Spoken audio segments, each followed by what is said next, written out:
राष्ट्र किसान मजदूर महासंघ के अध्यक्ष शिव कुमार शर्मा उर्फ काका जी ने प्रेस कॉन्फ्रेंस में केंद्र सरकार पर अमेरिका के दबाव में काम करने का आरोप लगाया है।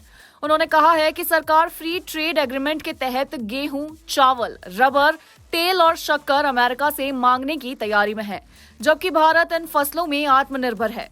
काका जी ने चेतावनी दी कि अगर सरकार समझौता नहीं रोकती तो बड़ा आंदोलन होगा। साथ ही उन्होंने मध्य प्रदेश में रेवेन्यू विभाग में भ्रष्टाचार के बढ़ते मामलों पर भी चिंता जताई है।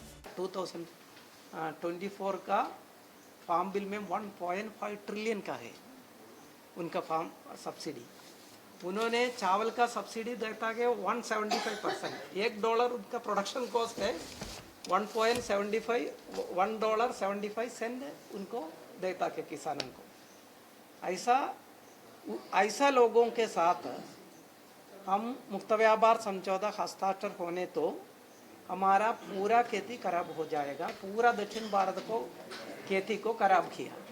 अभी इसमें आता है, उधर से आएगा गेहूं आएगा, सोयाबीन तेल आएगा, मक्का आएगा, बादाम आएगा, अखरोट आएगा, एप्पल आएगा। आप देखिए G20 के एक दिन पहले इसके एक दिन पहले अमेरिका का प्रेसिडेंट ने बोला हम आने तो इस चीज़ों का आप इंपोर्ट ड्यूटी आया शुल्क कम करिए और मैं ये मीटिंग में नहीं आऊँगा।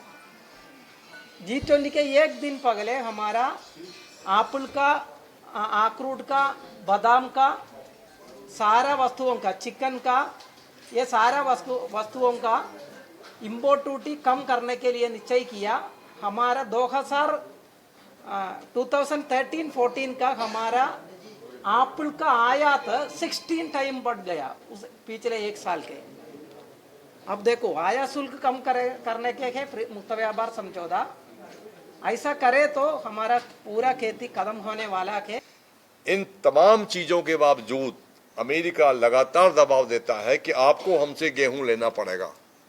हम कई वर्षों से अमेरिका से गेहूं ले रहे हैं, जिससे देश की मुद्रा नष्ट हो रही है। हम उनसे चावल ले रहे हैं।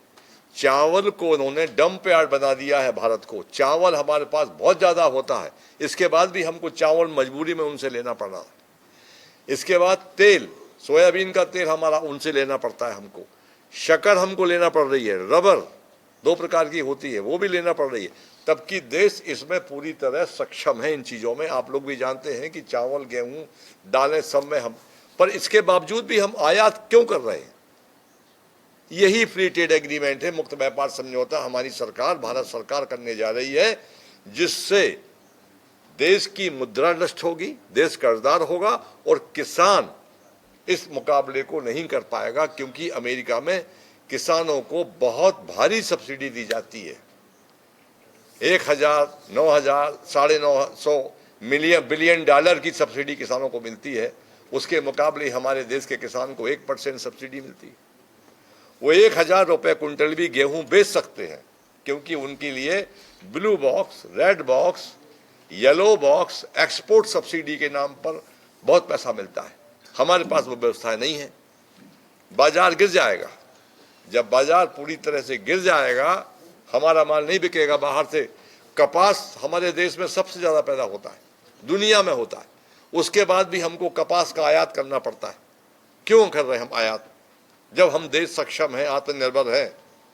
हमारी विदेशी मुद्रा का हम क्यों नष्ट कर रहे हैं? और साथ में यह भी समस्या होगी कि जब कपास बाहर से आएगा, दालें बाहर से आएंगी, गेहूं बाहर से आएंगे, चावल बाहर से आएगा, चना बाहर से आएगा, तो हमारे देश के किसान का माल कहां जाएगा? बाजार लगातार गिर जाएगा, देश का किसान कंगाल हो जाएगा और देश कर्जदार हो जाएगा। तो ये जो फ्री ट्रेड एग्रीमेंट है, ये 3 काले कानून जिस पर हमने आंदोलन चला हमारा साल भर, उस आंदोलन से उससे ज्यादा खतरनाक है ये 3 काले कानून से ज्यादा खतरनाक है फ्री ट्रेड एग्रीमेंट, मुक्त व्यापार समझौता इंडो अमेरिका, जो अभी हाल ही में 2-1 दिन के 4 दिन के भीतर होने जा रहा है। इसके पहले थाईलैंड में 7 देशों के साथ 1.5 वर्ष करीब हो गया है। 1.5 वर्ष पहले थाईलैंड में ये समझौता हो रहा था। अलग 7 देशों के साथ में, अभी 20 देशों के साथ में फ्री ट्रेड एग्रीमेंट हो चुका है, जिससे देश को काफ़ी दिक्कतें और किसानों को बहुत परेशानियां हो रही है।